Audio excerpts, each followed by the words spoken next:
मैं चुप रहूंगी। मैं चुप रहूंगी। ना अश्रु बोलेंगे, ना स्वर में थरथराहट होगी। मैं चुप रहूंगी। अपराधिनी कहकर मुझे कलंकित किया गया। अपराधिनी कहकर मुझे कलंकित किया गया। न देखी मां की विवशता, न देखी मेरी मौन व्यथा। अपराधिनी कहकर मुझे कलंकित किया गया। न देखी मां की विवशता, न देखी मेरी मौन व्यथा। अब न न्याय की दुहाई, न दोषों की सफाई। अब न न्याय की दुहाई, न दोषों की सफाई। अब सब कुछ समय को सौंप कर मैं प्रश्न ना करूंगी। मैं चुप रहूंगी।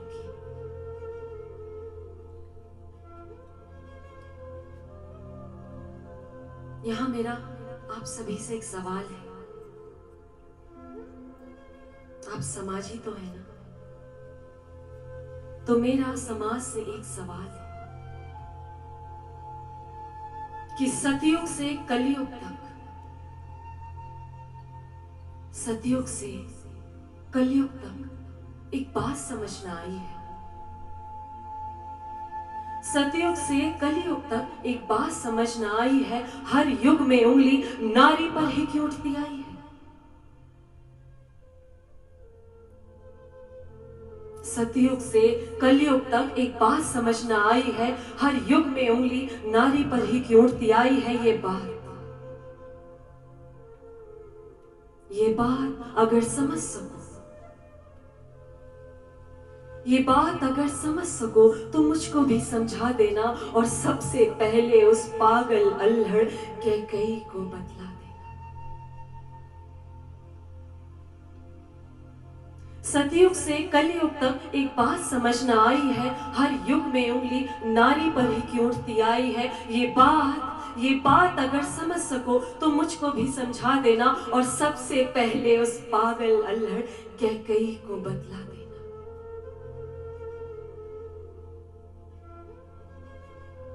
ना थे छल के बीज हृदय में,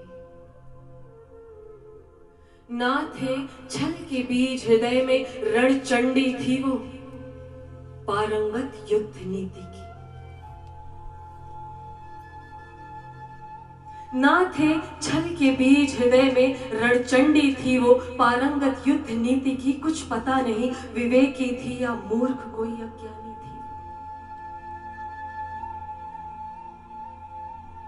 ना थे छल के बीज हृदय में, रणचंडी थी वो पारंगत युद्ध नीति की। कुछ पता नहीं विवेकी थी या मूर्ख कोई अज्ञानी थी। कैकेयी तू क्या थी। कैकेयी तू क्या थी। अल्हड़ थी या अज्ञानी थी।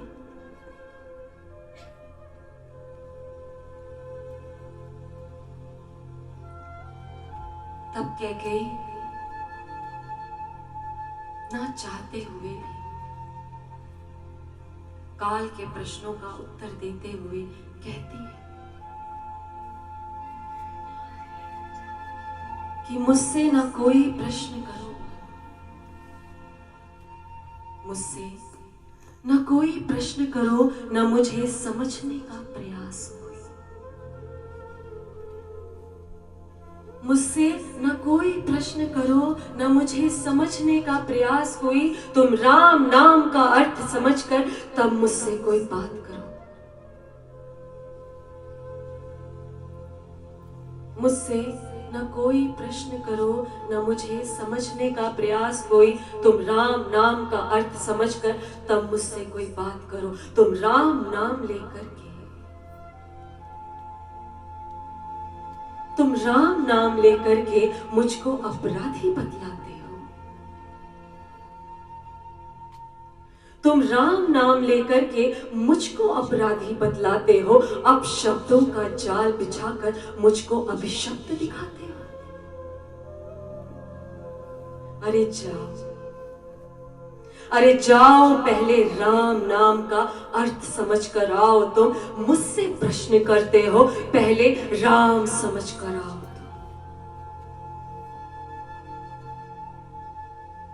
मुझसे न कोई प्रश्न करो, न मुझे समझने का प्रयास कोई। तुम राम नाम का अर्थ समझकर तब मुझसे कोई बात करो। तुम राम नाम लेकर के मुझको अपराधी बतलाते हो, अब शब्दों का जाल बिछाकर मुझको अभिशप्त दिखाते हो। अरे जाओ, अरे जाओ, पहले राम नाम का अर्थ समझ कर आओ। तुम मुझसे प्रश्न करते हो, पहले राम समझ कर आओ।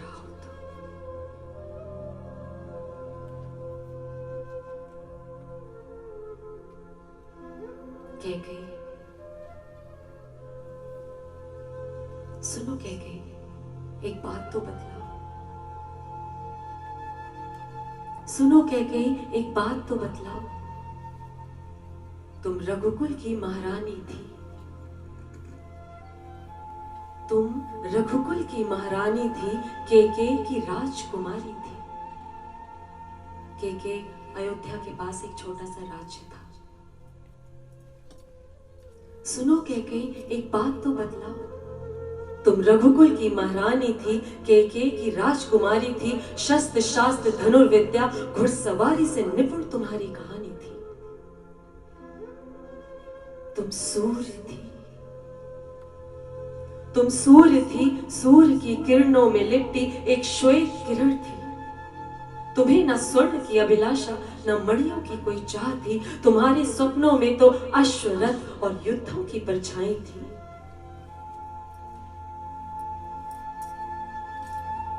सुनो कैकेयी, एक बात तो बतलाओ। तुम रघुकुल की महारानी थी, कैकेयी की राजकुमारी थी, शस्त्र शास्त्र धनुर्विद्या घुड़सवारी से निपुण तुम्हारी कहानी थी। तुम सूर्य थी, तुम सूर्य थी, सूर्य की किरणों में लिपटी एक श्वेत किरण थी। तुम्हें न स्वर्ण की अभिलाषा, न मणियों की कोई चाह थी। तुम्हारे स्वप्नों में तो अश्वरथ और युद्धों की परछाई थी। फिर ऐसा क्या हुआ, फिर ऐसा क्या हुआ जो चांद सी चंचल और सूर्य सी तेज कैकेयी को युगों युगों का तिरस्कार मिला। फिर ऐसा क्या हुआ जो चांद सी चंचल और सूर्य सी तेज कैकेयी को युगों युगों का तिरस्कार मिला। तू रही मौन, फिर भी निरंतर तेरा अपमान हुआ।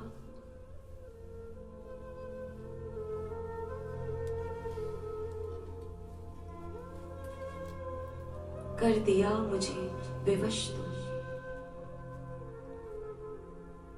कर दिया मुझे विवश तुमने, ये प्रश्न क्यों ऐसा दिया मुझे।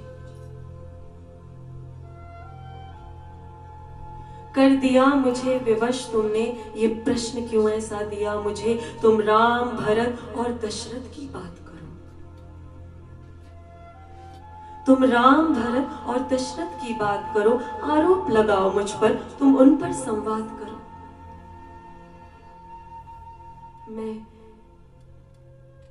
मैं निज जीवन में कैसी थी, अभी ये क्या बात उठाई है। मैं निज जीवन में कैसी थी, अभी ये क्या बात उठाई है। कैकेयी की मौन व्यथा किसी को समझ ना आई।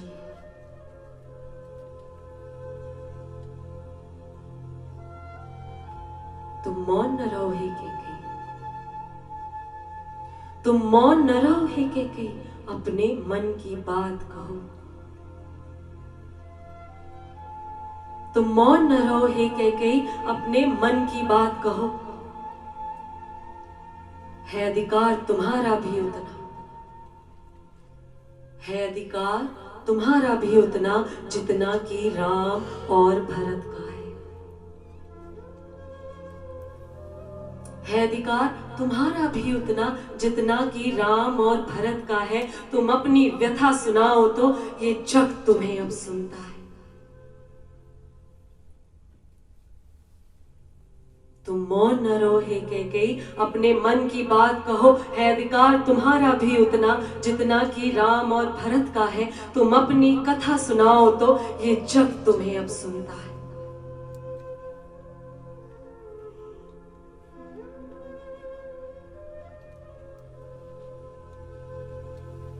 हट किया है अगर तुमने तो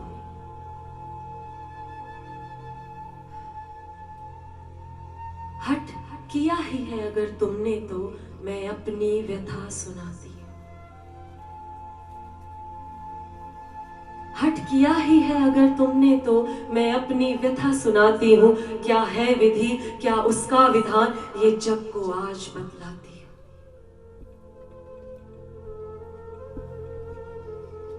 मैं केकेयी की राजकुमारी थी, मैं केकेयी की राजकुमारी थी। शस्त्र शास्त्र ही मेरी कहानी थी। मैं निर्मल थी कोमल थी, मैं निर्मल थी कोमल थी, ना मड़ियों की कोई अभिलाषा थी।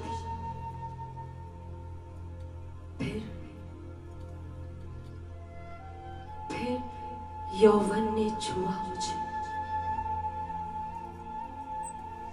फिर यौवन ने छुआ मुझे, हृदय ने जब धड़कना सीखा। फिर यौवन ने छुआ मुझे, हृदय ने जब धड़कना सीखा, तब दशरथ के आते ही मानो मोह ने अपनी ओर खींचा। सकुचाई थी घबराई थी, सकुचाई थी घबराई थी, केकेयी की राह अब अयोध्या तक ले आई थी।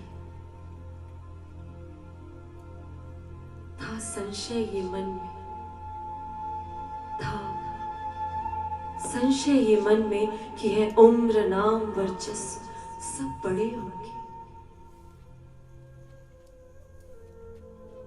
यहाँ पर हम एक स्त्री के मन की विडंबना को समझने का प्रयास करेंगे, क्योंकि राजा दशरथ अयोध्या के महाराजा थे। उनका नाम, उनका वर्चस्व काफी बड़ा था, और कैकेयी एक छोटे से राज केकेयी की राजकुमारी थी। राजा दशरथ की उम्र भी कैकेयी से काफी बड़ी थी। तो उस समय एक स्त्री के मन की विडंबना को समझने का प्रयास करते हैं कि सकुचाई थी घबराई थी, केकेयी की राह अब अयोध्या तक ले आई थी। था संशय ये मन में, था संशय ये मन में कि है उम्र नाम वर्चस्व सब बड़े उनके, कैसे जीवन पार लगाएगी अश्वरथ शस्त्र शास्त्रों वाली कैकेयी, कैसे पत्नी बन पाएगी।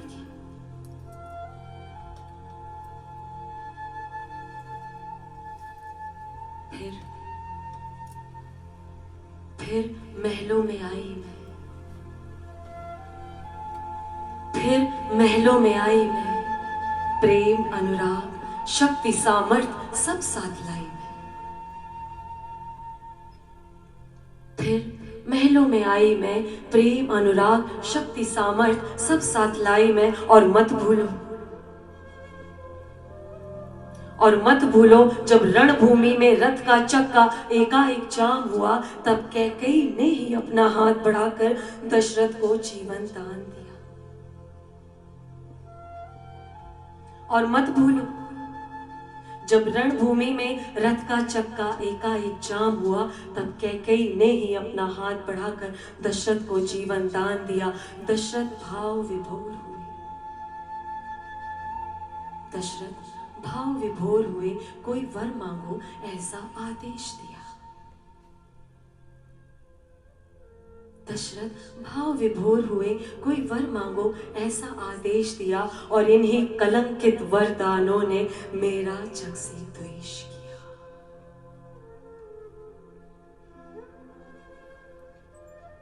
फिर महलों में आई मैं, प्रेम अनुराग शक्ति सामर्थ सब साथ लाई मैं। और मत भूलो जब रणभूमि में रथ का चक्का एकाएक जाम हुआ, तब कैकेयी ने ही अपना हाथ बढ़ाकर दशरथ को जीवन दान दिया। दशरथ भाव विभोर हुए, कोई वर मांगो ऐसा आदेश दिया, और इन्हीं कलंकित वरदानों ने मेरा जग से द्वेष किया।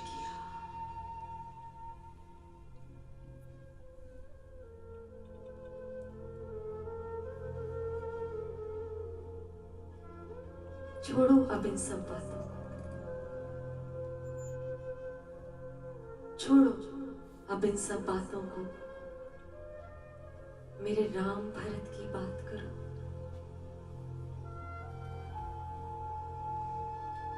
छोड़ो अब इन सब बातों को, मेरे राम भरत की बात करो। माँ जब पहली बार बनी, बस उस पल को ही याद करो। छोड़ो अब इन सब बातों को, मेरे राम भरत की बात करो। माँ जब पहली बार बनी, बस उस पल को ही याद करो। भरत कर मेरे प्राण प्रिय, भरत कर मेरे प्राण प्रिय, तो राम मेरे हृदय का दीप। भरत कर मेरे प्राण प्रिय, तो राम मेरे हृदय का दीप। मुझ में राम और बस राम है, मुझ में राम और बस राम है, वो मेरी ममता का प्रतीक।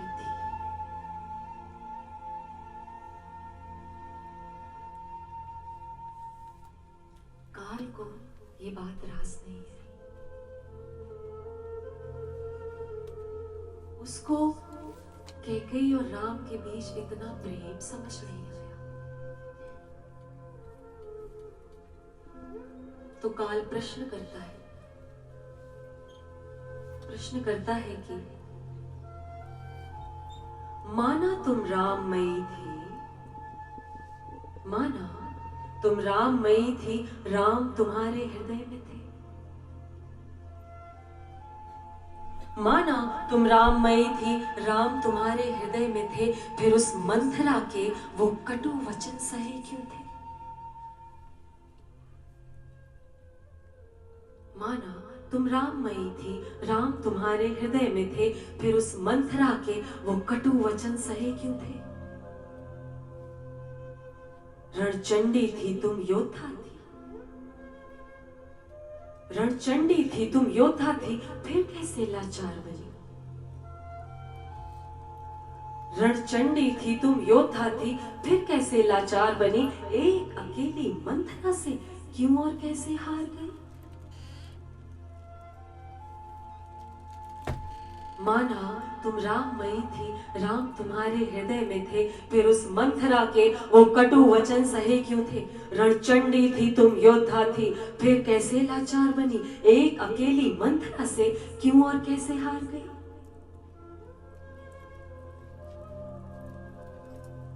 ये है मेरे प्रश्न नहीं,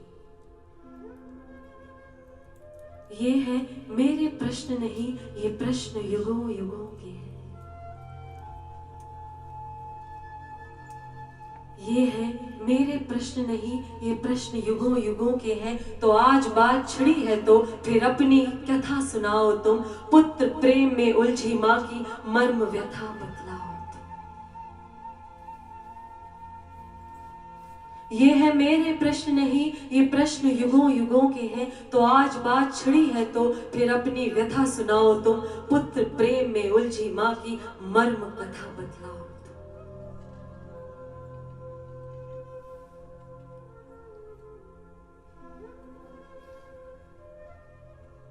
क्यों मुझसे प्रश्न करते हो, क्यों सिर्फ मुझसे प्रश्न करते हो। दशरथ से भी पूछो तुम। क्यों सिर्फ मुझसे प्रश्न करते हो, दशरथ से भी पूछो तुम। हर बार उत्तर मैं ही दूं, क्यों ऐसी इच्छा रखते हो।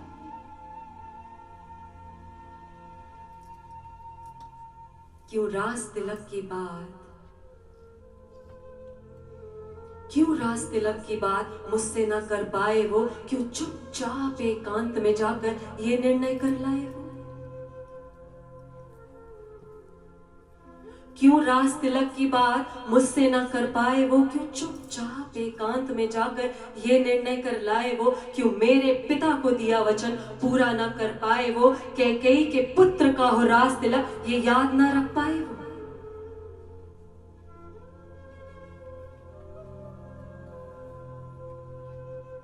यहाँ पर एक छोटी सी कथा आपको बताना चाहूंगी कि जब राजा दशरथ कैकेयी का हाथ मांगने उनके पिता राजा अश्वपति के पास पहुंचते हैं, तो अश्वपति ने उनसे एक वचन मांग लिया कि विवाह के बाद कैकेयी के पुत्र का ही राज तिलक होगा, कैकेयी का पुत्र ही अयोध्या का राजा बनेगा। तब खुशी खुशी राजा दशरथ इस वचन को मान लेते हैं,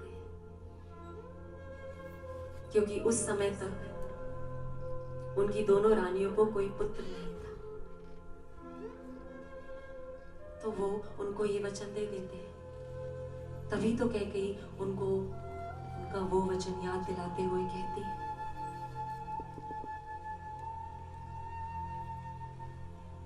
कि क्यों राज तिलक की बात मुझसे ना कर पाए वो, क्यों चुपचाप एकांत में जाकर ये निर्णय कर लाए वो। क्यों मेरे पिता को दिया वचन पूरा ना कर पाए वो, कैकेयी के पुत्र का हो राज तिलक ये याद ना रख पाए वो।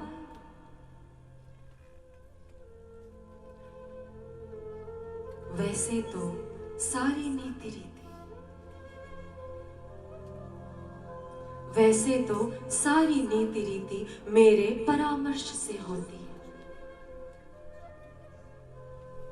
वैसे तो सारी नीति रीति मेरे परामर्श से होती है, लेकिन राज तिलक की बात मुझ छोड़ सभी से होती है। वैसे तो सारी नीति रीति मेरे परामर्श से होती है, लेकिन राज तिलक की बात मुझ छोड़ सभी से होती है। क्यों भेजा भरत को नंदसार, क्यों भेजा भरत को नंदसार, अब ये क्या माया फैलाई है। क्यों भेजा भरत को नंदसार, अब ये क्या माया फैलाई है। भरत के बिना हो राज तिलक, वाह क्या कूटनीति अपनाई है। क्यों राज तिलक की बात मुझसे ना कर पाए वो, क्यों चुपचाप एकांत में जाकर ये निर्णय कर लाए वो। क्यों मेरे पिता को दिया वचन पूरा ना कर पाए वो, कैकेयी के पुत्र का हो राज तिलक ये याद ना रख पाए वो। वैसे तो सारी नीति रीति, वैसे तो सारी नीति रीति मेरे परामर्श से होती है, लेकिन राज तिलक की बात मुझ छोड़ सभी से होती है। क्यों भेजा भरत को नंदसार, अब ये क्या माया फैलाई है। भरत के बिना हो राज तिलक, वाह क्या कूटनीति अपनाई है।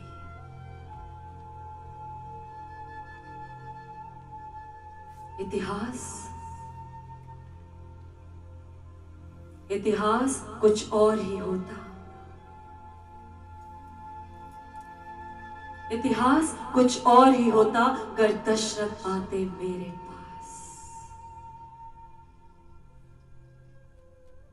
इतिहास कुछ और ही होता अगर दशरथ आते मेरे पास। मैं राम को मुकुट पहना देती अगर छल न होता मेरे साथ।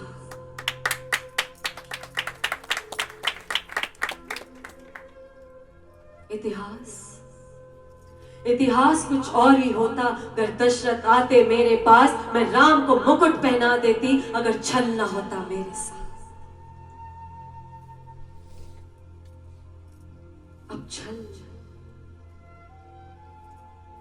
अब छल अगर हुआ ही है तो, अब छल अगर हुआ ही है तो मैं भी माया दिखलाऊंगी। अब छल अगर हुआ ही है तो मैं भी माया दिखलाऊंगी। अपने वचनों को दृढ़ होकर दशरथ को याद दिलाऊंगी।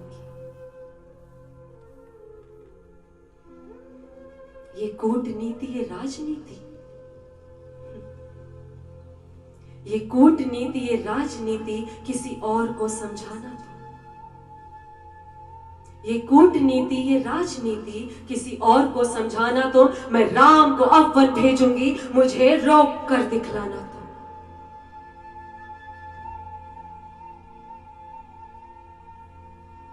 अब छल अगर हुआ ही है तो मैं भी माया दिखलाऊंगी, अपने वचनों को दृढ़ होकर दशरथ को याद दिलाऊंगी। ये कूटनीति, ये राजनीति किसी और को समझाना तो, मैं राम को अब वन भेजूंगी, मुझे रोक कर दिखलाना तो।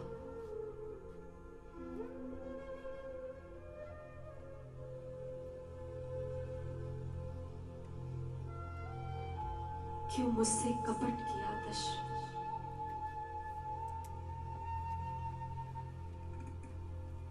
क्यों मुझसे कपट किया दशरथ, तुम्हें तो मैं सबसे प्यारी थी।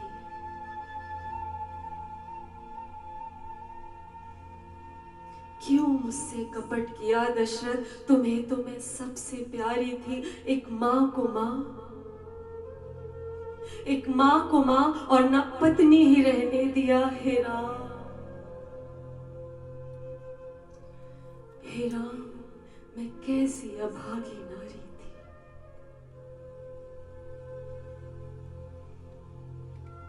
क्यों मुझसे कपट किया दशरथ, तुम्हें तो मैं सबसे प्यारी थी। एक माँ को माँ और न पत्नी ही रहने दिया। हे राम, मैं कितनी अभागी नारी थी।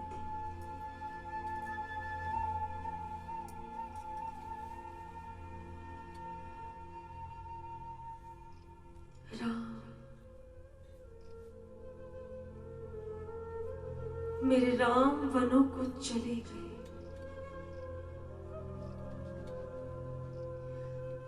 मेरे राम वनों को चले गए, कैकेयी वहीं मौन सी खड़ी रही।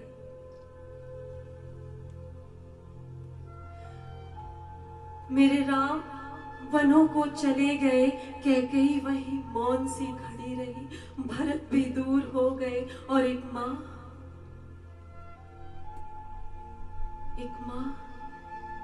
बस देखती ही रह गई। मेरे राम वनों को चले गए, कैकेयी वहीं मौन सी खड़ी रही। भरत भी दूर हो गए और एक माँ बस देखती रह गई।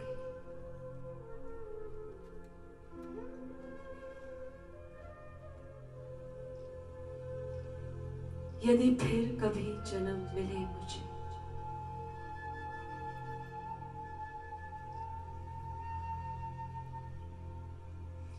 यदि फिर कभी जन्म मिले मुझे, न मांगू कोई वर, न कोई नीति बुझे। यदि फिर कभी जन्म मिले मुझे, न मांगू कोई वर, न कोई नीति बुझे। बस राम चरण बैठी रहूं और मिले भरत का साथ मुझे।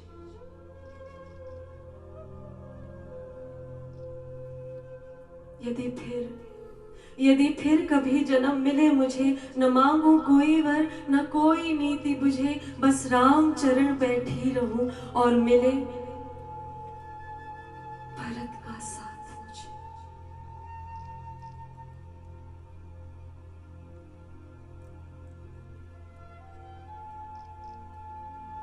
यहाँ काल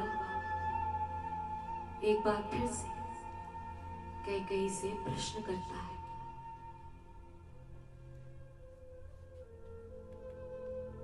कि ये बात जो तुमने कही अभी,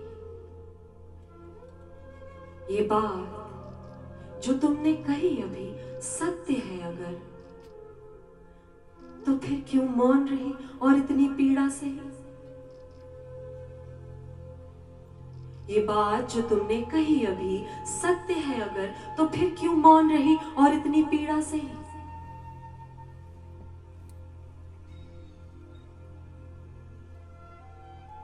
मैं हूं नारी का वो चेहरा,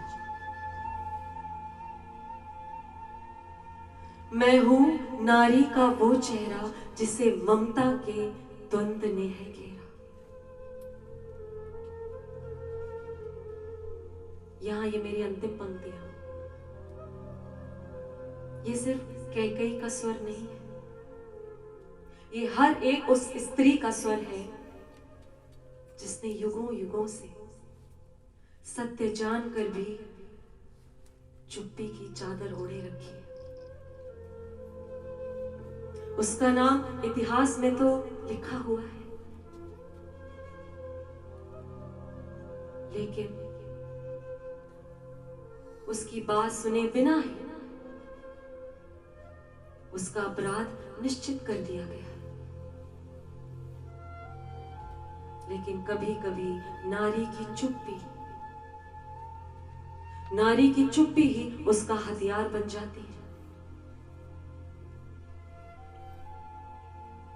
मैं हूं नारी का वो चेहरा जिसे ममता के द्वंद ने है घेरा, और इन्हीं द्वंद्वों में घिरी हुई युगों युगों से नारी है, कभी द्रौपदी कभी वैदेही। हे राम, ये कितनी अभागी सारी। आरोप लगे हैं बस इन पर, ये वेदना युगों पुरानी है, कभी द्रौपदी कभी वैदेही। हे राम, ये कितनी अभागी नारी।